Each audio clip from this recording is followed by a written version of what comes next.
ఈ నల్ల చట్టం వస్తే మీ ఆస్తి మీది కాదు, మీ ఆస్తికి ఓనరు ఎవరు? ఎవడైనా సిగ్గుండవడైతే ఈయన భార్య వెళ్ళింది పులివెందలకి.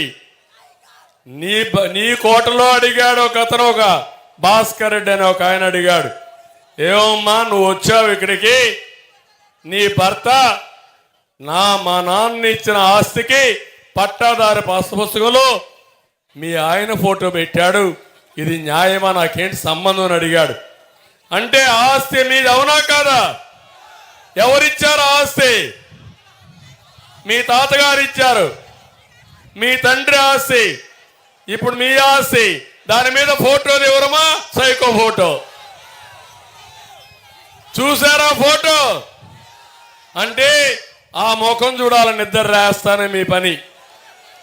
అంటే గొడ్డలు కనపడుస్తుంది, ఆయన చూడంగానే ఏం జ్ఞాపకం వస్తుంది? గొడ్డలు జ్ఞాపకం వస్తుంది. ఇంకా భయపడి ఇంట్లో పడుకోవాలి.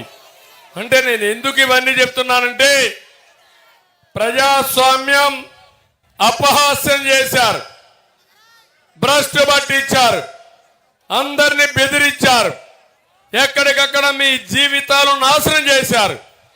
కరెంటు ఛార్జీలు పెంచనున్న దుర్మార్గుడు ఎన్నిసార్లు పెంచారు తమ్ముళ్ళు? 9 సార్లు పెంచారు. నేనున్నప్పుడు కరెంటు ఛార్జీలు పెరిగాయా అని అడుగుతున్నా మిమ్మల్ని. అది ఒక సమర్థమైన ప్రభుత్వం. ఇంకో పక్క పెట్రోల్ డీజిల్ పెరిగింది, ఇంకో పక్క నిత్యావసర వస్తువుల ధరలు పెరిగాయి.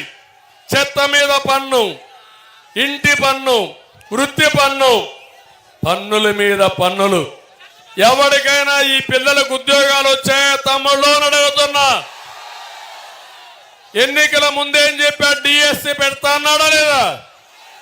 జాబ్ క్యాలెండర్ ఇస్తా అన్నాడా లేదా? 5 ఏళ్ళు అయిపోయిందా లేదా? ఇంక ఇస్తాడా? ఏమి ఇస్తాడు? ఇంక సస్తాడు, వెళ్ళిపోయాడు. ఇప్పుడు అంటున్నాడు నేనేదో ఆయన చంపేయడానికి ప్రయత్నం చేస్తున్నానంట.